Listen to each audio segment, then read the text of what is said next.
Queríamos estudiar en una U del Estado. Cursamos todos los grados. Un ideal se persigue. Quien la sigue, la consigue. Y terminé profesora de la mano protectora de Alicia Guzmán Rodríguez.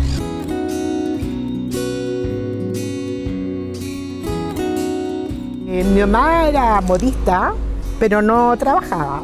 Hacía cosas, cosía para el ropero escolar. Él era agricultor, pero es que mi papá era hartas cosas. Él fue un autodidacta. Mi papá era Darío Salas.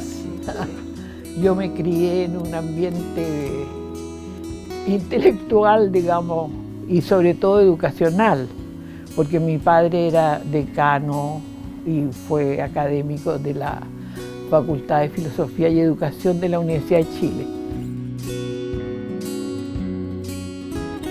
Soy profesora normalista, 3 hermanas, con mi papá y mi mamá nos fuimos a Arica. Y allá en Arica mi mamá, al tener un 4.º hijo, falleció. En realidad que yo empecé a interesarme en la historia de educación por mi papá, porque yo lo conocía como mi papá nomás. ¿Ah? Y yo lo único que quería que llegara marzo, era el colegio, lo único que quería. Era un sueño, era una cosa así, como una cosa idealizada, no sé. Y ahí mi hermana me dice, que era muy pilla, como te digo, me dice, ¿quieres ir al colegio? Sí, ¿quieres ir al colegio? Sí, ya. Y me acuerdo, en la rodilla pescó el lápiz de palo, lo cortó. Lo partió por la mitad, me dijo, ven, pues. Yo fui tal como estaba, sin delantal, sin nada. Me fui al colegio con ella. Yo recuerdo haber estado dentro de una sala y que me daban esas hojas amarillas. Y yo me acuerdo que me decía, me hacía una muestra, haz esto. Porque no me demoraba ni minutos en hacerla. Y corría a entregársela y ella me daba otra, me daba otra, me daba otra, me daba otra. Hasta que llegó mi mamá, pues, que ya me echaron de menos, fueron al colegio y me matricularon. Y así entré al colegio. Por eso que entré chica. Mi abuelita, la mamá de mi papá, se hizo cargo de nosotros. Y nosotros nos vinimos y vivíamos en la escuela, muy cerca de la escuela anexa a la normal número 2. Y ahí se preparan las alumnas que van a ser profesoras después. Así es que ahí empezó de pequeña, empezamos en una escuela anexa normal número 2. De inmediato me titulé y me fui a trabajar al campo.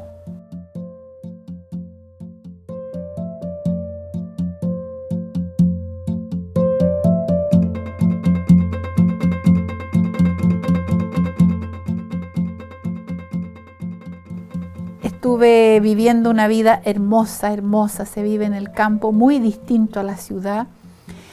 Y además se convive mucho con los alumnos, porque ellos son muy abiertos. En música, por ejemplo, Mi gallinita ha puesto un huevo, eran felices esos niños cuando les enseñé la canción. ¿Por qué? Porque es el mundo de ellos, el mundo rural. De hecho, no toda la gente iba a la universidad. ¿Ah? Sobre todo las mujeres. Las mujeres. Entonces, yo fui, po. Después yo entré al pedagógico y ahí en el pedagógico hice buenas amigas. Entonces yo primero fui a Mount Holyoke, fui a un colegio en Massachusetts. Yo fui a estudiar educación.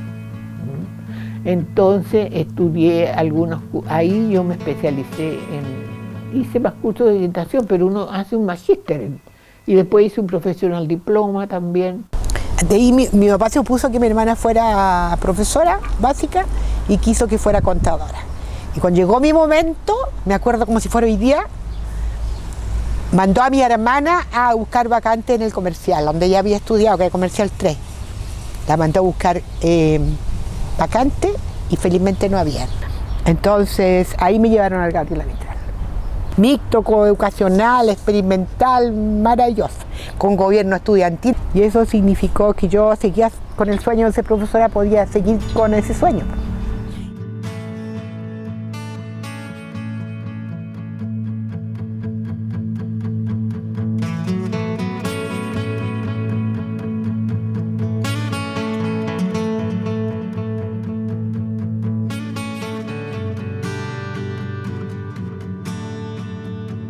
Desarrollé una distancia con la educación tradicional.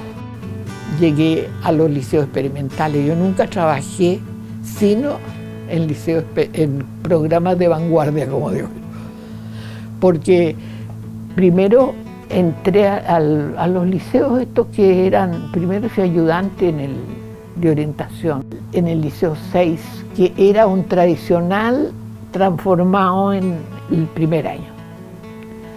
Pero después entré al Gabriela Mistral y ahí hice clase de estudios sociales, que se llamaba, porque ahí se modificó el currículum.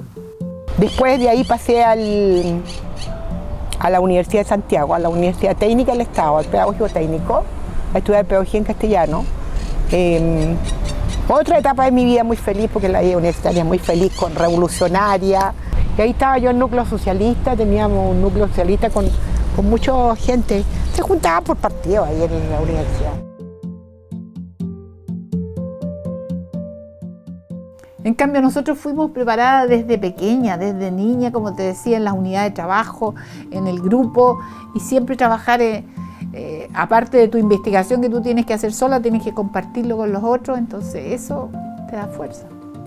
Y ahí está la diferencia entre el profesor normalista. Ya terminaron las escuelas normales, se cerraron en el año 73, y en la educación universitaria lo más importante es lo literal, el concepto, eso.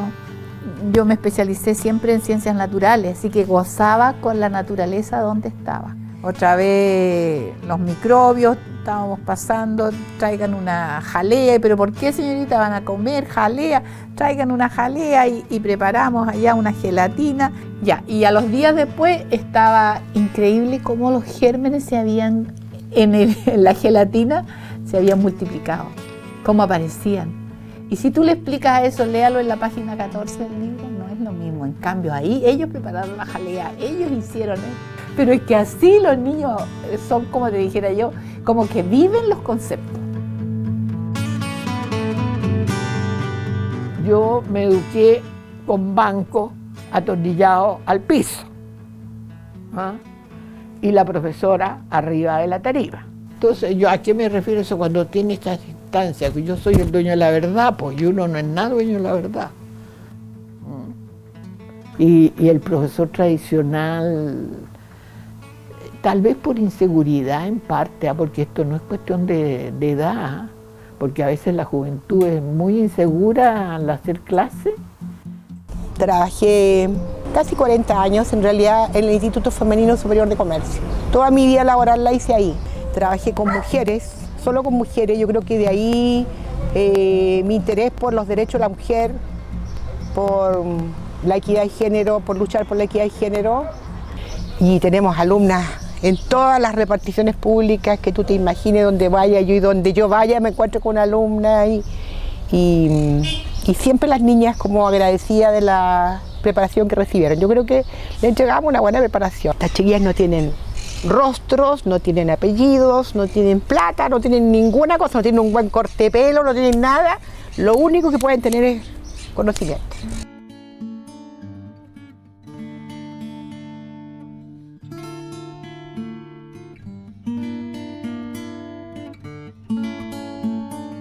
El hecho de que uno sea un poco libre en la sala de clase, uno puede impulsar a los niños a hacer academias, a hacer cosas. Chiquillos, investiguemos, ¿qué se te ocurre de ti investigar? ¿Qué se te ocurre hacer? Y reconocer a los alumnos, reconocerle que tú eres capaz. Mira, empezaste que no sabías hacer eso, pero ahora sabes y sabes hacer esto otro y sabes, y los chicos se sienten felices. Por ejemplo, los míos, mis alumnos, contentos de ser de la Academia de Ciencia, lo máximo, pues oye. Yo estaba feliz en esta otra cosa. ¿Ah? la metodología que partía de problemas más bien. El experimento consistía en primer lugar, en rearmar un currículum distinto, de tener una diferente relación profesor-alumno, de tener otras actividades.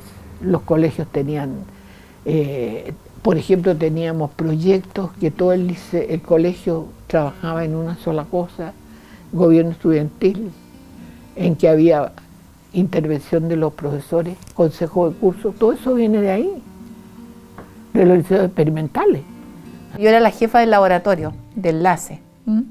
Entonces tenía que enseñarle a los profesores, a los alumnos, la computación y todo. A mí me mandaron a estudiar a Canadá para que me pusiera al día en cuanto a computación, a todas las tecnologías y que las aplicara en el establecimiento, porque la Universidad de Chile nos hacía clase por el proyecto Enlaces. Y yo llegué con ganas de hacer cosas y los profesores, no, ¿para qué nos dan más trabajo?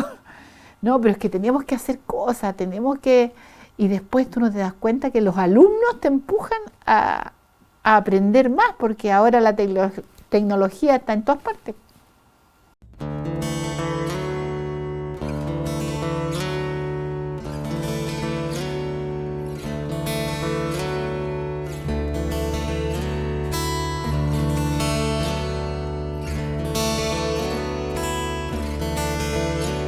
Y tú, Diana, ya tienes más de 60 años, entonces tienes que entregar el puesto, esto que lo otro, ya así que presenté los papeles de jubilación. Y yo, ¿qué hago ahora, Dios mío? Irse a la casa. Entonces nos fuimos a China con un grupo a conocer China. Vimos un mundo distinto, ahí me di cuenta de cosas que yo no había visto. Sí, jubilé con una pensión de 250 gano ahora. Yo me aburguesé hasta que llegué a jubilar. Jubilé y el porrazo fue así, pero espectacular. ¿Del sueldo que ganabas? Claro, ahí me di cuenta que tal por cual habían hecho estas cosas únicamente para robarte tu plata. Un poquito más de la pensión mínima fue. En ese momento 120, ahora, como te dije, con apoyo estatal y todo, está en 215. Estaba bien afligida, porque no me alcanzaba para nada en realidad, porque tú estás acostumbrada a otro nivel, tenés que renunciar a un montón de cosas, ¿ya?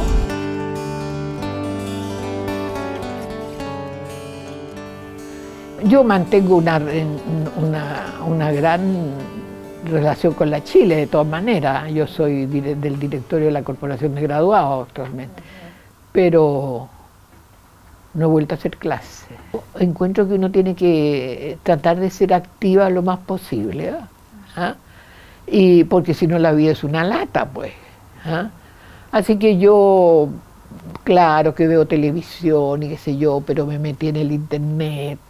Tenemos con mi esposo 3 hijos. No, yo soy una mujer realizada, soy una mujer dichosa. Entonces uno no tiene dinero, pero es feliz. Me dio puro saliendo, viajando.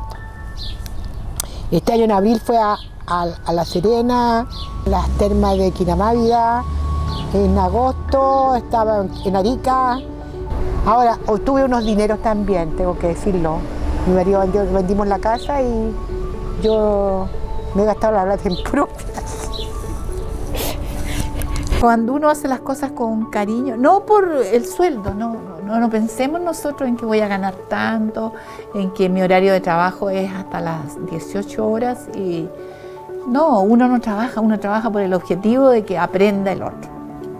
Porque la educación no es meter para adentro cosas, pues, sino que es al revés, es abrir ventanas, ventilar, qué sé yo. Eso es la educación.